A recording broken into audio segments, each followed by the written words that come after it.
जब केसारी के साथ शूटिंग करने गई थी, इतना एटीट्यूड केसारी के अंदर नहीं जितना उनके चमचों के अंदर है। उसका घमंड चौथे आसमान पर जा रहा था। उसका पेट तो पहले तो इतना निकला हुआ था जैसे उसके पेट में 3-4 बच्चे हो, कूद गए हो। केसारी भाई के ऊपर मुकदमा चल रहा है।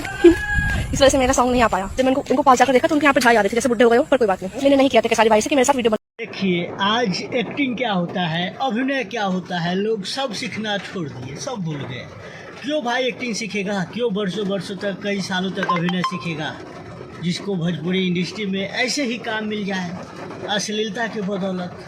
देखिए, वायरल गर्ल काजल, जिन्होंने टपाटप के इशारा करती रहती है, कभी लहंगा चोली, कभी सरेआम किसी लड़की को पकड़ती रहती है बूबस दोनों हाथ से, और उसको आज भोजपुरी इंडस्ट्री में काम मिल गया है, भोजपुरी गानों में काम करने का मौका मिल गया है, वो भी खेसारी लाल यादव जैसे अभिनेता के साथ।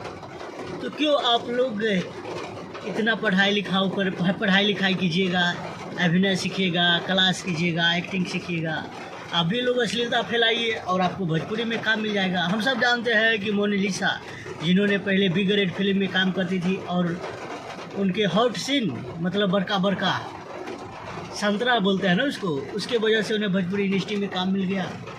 और आज बहुत अफसोस की बात है कि हमारे भोजपुरी इंडस्ट्री में जो अभिनय सीखता है, जो एक्टिंग सीखता है, उनको काम नहीं मिलता है। जो कई वर्षों तक पढ़ाई करता है, भैया इस सब का भी एक्टिंग सीखना पड़ता है, लोग सीखते हैं, वो रियल वाला होता है, वो मेहनत के दम पर आते हैं, जिन्हें हज़ारों लाखों के बीच में ऑडिशन देना पड़ता है। लेकिन देखिए, आज अफसोस, आज लोग थिएटर वाले सबको भी भोजपुरी इंडस्ट्री में घुसा रहा है। थिएटर वाली वायरल गर्ल काजल, अभिनेत्री वैसे रानी भी उसी में से है। रानी जो है वो भी टिकटॉकी स्टार है, वो भी लहंगा चोली ढोली दिखावे वाली, वो भी अश्लीलता के बदौलत ही पहचान बनाई हुई है। तो इन लोगों को फैंस है तो आप लोग आखिरी तक देखिएगा और हमेशा जवाब देते रहिए। उन लोगों